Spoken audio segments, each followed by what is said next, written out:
आज नवरात्रि का चतुर्थ दिवस है। माता कुष्मांडा माता की चतुर्थ स्वरूप हैं, जिनकी पूजा हम आज करेंगे। ब्रह्मांड का जन्म माता कुष्मांडा की मंद मुस्कान से ही हुआ था। माता की मंद मुस्कान से? हाँ माता, ये उस समय की बात है जब चहुं दिशाओं में मात्र अंधकार ही व्याप्त था। सृष्टि का कहीं कोई चिन्ह मात्र भी नहीं था।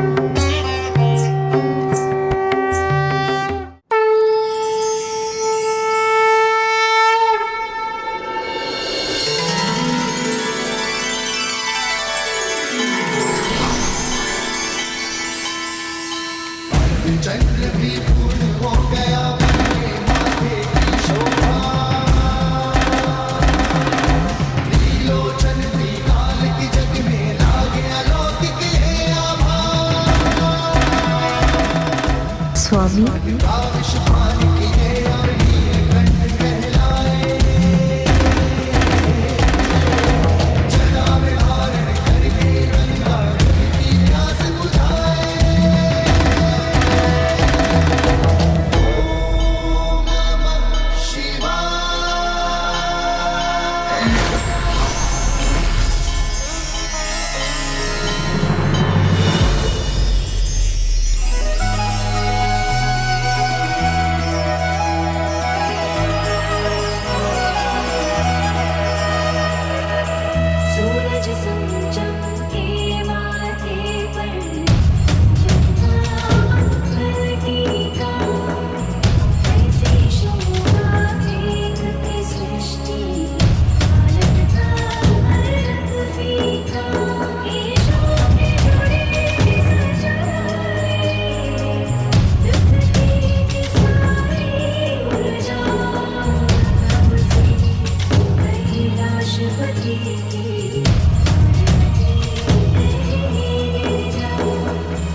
हसमुख स्त्री प्रतीक है एक सुखी संपन्न परिवार का, और माता के लिए परिवार तो पूरी सृष्टि थी। इसलिए महादेव के साथ उनकी हंसी और मुस्कान ने अंधकार को दूर कर एक नवीन सृष्टि को जन्म दिया।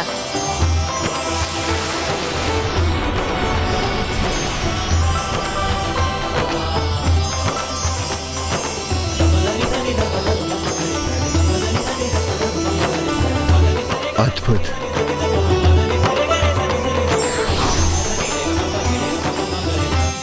माता ने अपनी मंद मुस्कान से संपूर्ण सृष्टि को प्रकट कर दिया था। पृथ्वी, ग्रह, सूर्य, तारे, आकाश गंगा, किंतु सृष्टि को जीवन हेतु सूर्य देव के प्रकाश की आवश्यकता थी। तो माता ने स्वयं को सूर्य के मध्य स्थित किया और उनकी जीवनदायिनी ऊर्जा और प्रकाश की स्रोत बनी।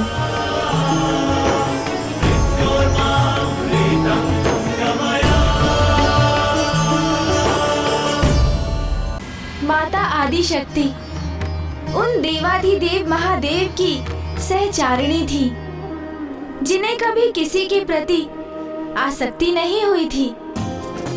अब उन्हीं महादेव का स्नेह पाकर माता अत्यंत प्रसन्न थी, और उसी प्रसन्नता से माता के शरीर से जो दिव्य तरंगे प्रस्फुटित हुई, उसने अंधकार को दूर कर एक नवीन प्रकाशमय सृष्टि की रचना करने आरंभ कर दी।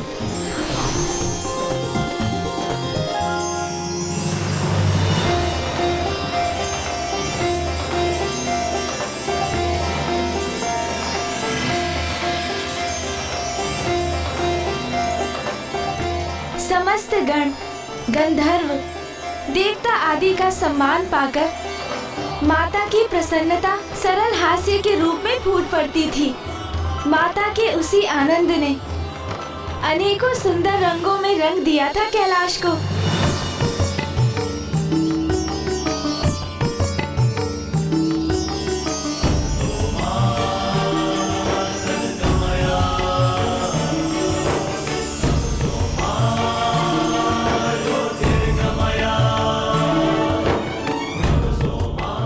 के आगमन से समस्त कैलाश में आनंद का नाद गूंज उठा है। ऐसा प्रतीत होता है मानो माता ने एक नवीन कैलाश का सृजन किया हो।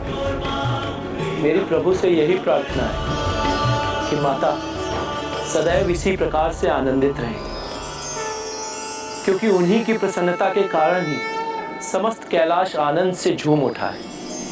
माता कुष्मांडा की मुस्कुराहट इसकी भी प्रतीक है कि एक नारी की मुस्कान से ही पुरुष का संसार संपूर्णता को प्राप्त करता है।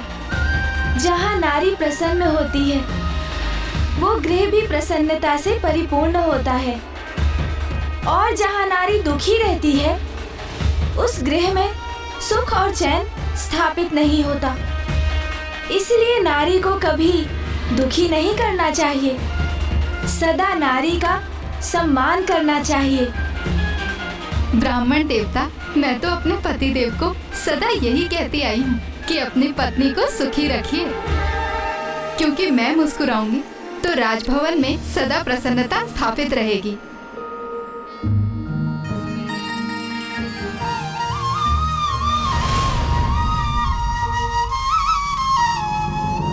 ये कैसी विचित्र विडंबना है कि जिनकी मुस्कुराहट से सृष्टि उजागर हुई, आज उन्हीं माता आदिशक्ति की मुस्कान उनसे छिन चुकी है, और ये सब महाराज देवोदास के कारण हुआ है। मेरी माँ प्रसन्न नहीं रहेंगी तो काशी में भी कहाँ समृद्धि हो सकेगी।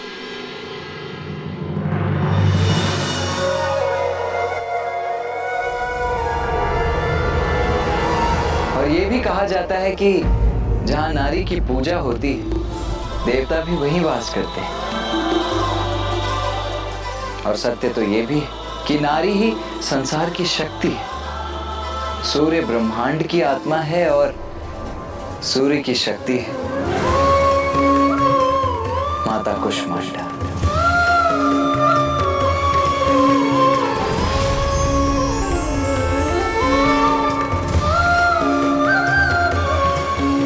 माता कुष्मांडा हृदय के चक्र में वास करती है, जिसे अनाहत चक्र भी कहा जाता है।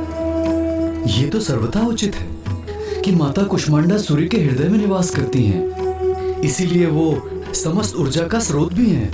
इसीलिए नवरात्रि के चतुर्थ दिवस पूर्ण हृदय से माता कुष्मांडा की पूजा करनी चाहिए। इनकी पूजा से रोग और शोक दोनों का ही नाश होता है तथा आयु, यश, बल और आरोग्य की प्राप्ति होती है, और जीवन काल के उपरांत परम पद की भी प्राप्ति होती है। तो आइए अब हम माता कुष्मांडा की पूजा करते हैं।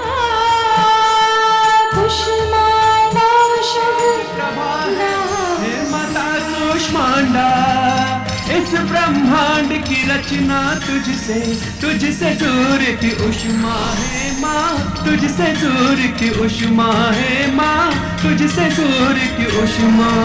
यदि मुझे यहाँ राज्य करना है तो आपको यहाँ से प्रस्थान करना होगा।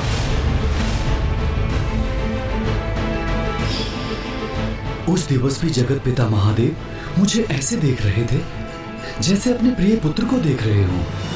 जब अनाहत चक्र निर्वाध रूप से कुंडलिनी की ऊर्जा से प्रकाशित होता है, तो तब व्यक्ति अपने अहंकार के भाव से पूर्णतः रिक्त होकर संबंधों की असीम गहराइयों को समझकर उन्हें स्वीकार कर लेता है। जैसे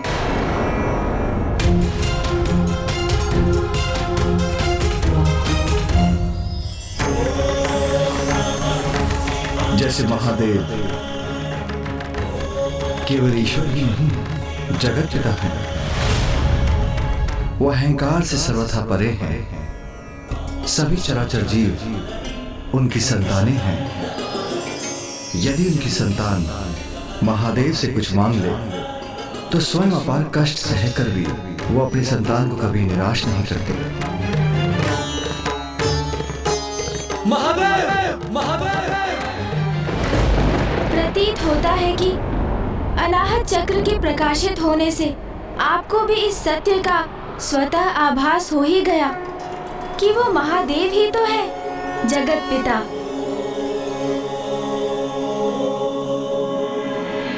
अब हम माता की आरती करेंगे। पर अद्भुत तेज प्रभा है हे माता कूष्मांडा, इस ब्रह्मांड की रचना तुझसे सूर्य की उष्मा है माँ, तुझसे सूर्य की उष्मा है माँ, तुझसे सूर्य की उष्मा। महाराज, माता, कल नवरात्रि का पंचम दिवस है और कल हम माता के पंचम स्वरूप स्कंद माता की कथा सुनेंगे।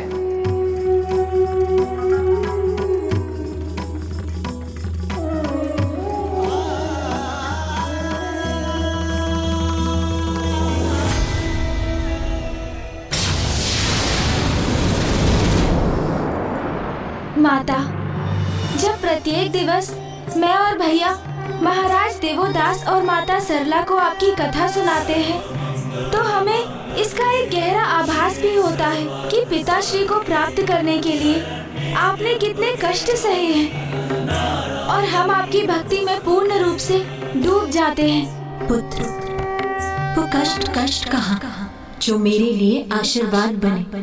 तब से मुझे महादेव का सानिध्य प्राप्त हुआ और उनसे विवाह के उपरांत कैलाश मेरा निवास बना। और पुत्र, कल तुम एक ऐसी कथा कहने जा रहे हो जो मेरे हृदय के अत्यंत निकट है, मुझे अत्यंत प्रिय है।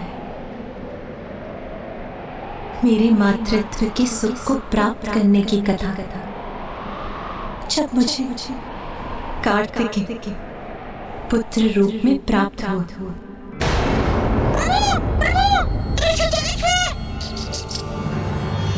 क्या हुआ मूषक जी? क्या हुआ है ऋषिवर को?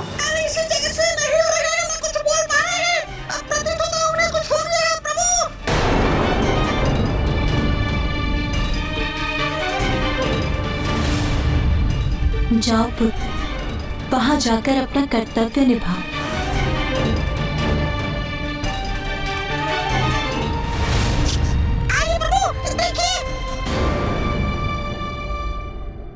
भैया, ऋषिवर के अभी प्राण शेष है, किंतु ये अस्वस्थ प्रतीत हो रहे हैं। हमें शीघ्र ही धन्वंतरी जी का आवाहन करना चाहिए। उचित है गणेश।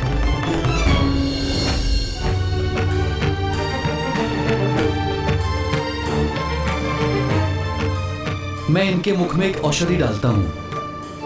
किंतु धन्वंतरी जी, ऋषिवर तो कुछ भी ग्रहण नहीं करेंगे। उन्होंने निर्जल और निराहार रहने का संकल्प लिया है। उस अवस्था में मैं लेप लगाकर इनका उपचार करने का प्रयास करता हूँ।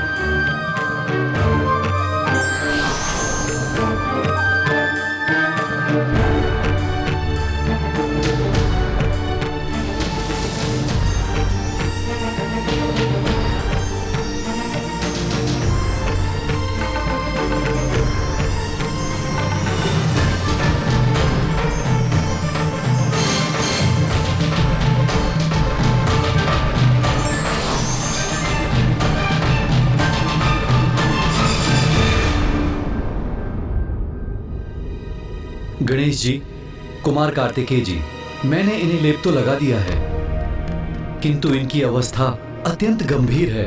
बस किसी प्रकार ये जीवित वर हैं। पिताश्री के दर्शन करने के लिए ही ऋषिवर के प्राण रुके हुए हैं। यदि पिताश्री ऋषि जगेश्वरी की देहावसान से पूर्व काशी नहीं लौटे तो हम पर ब्रह्म हत्या का दोष लग जाएगा।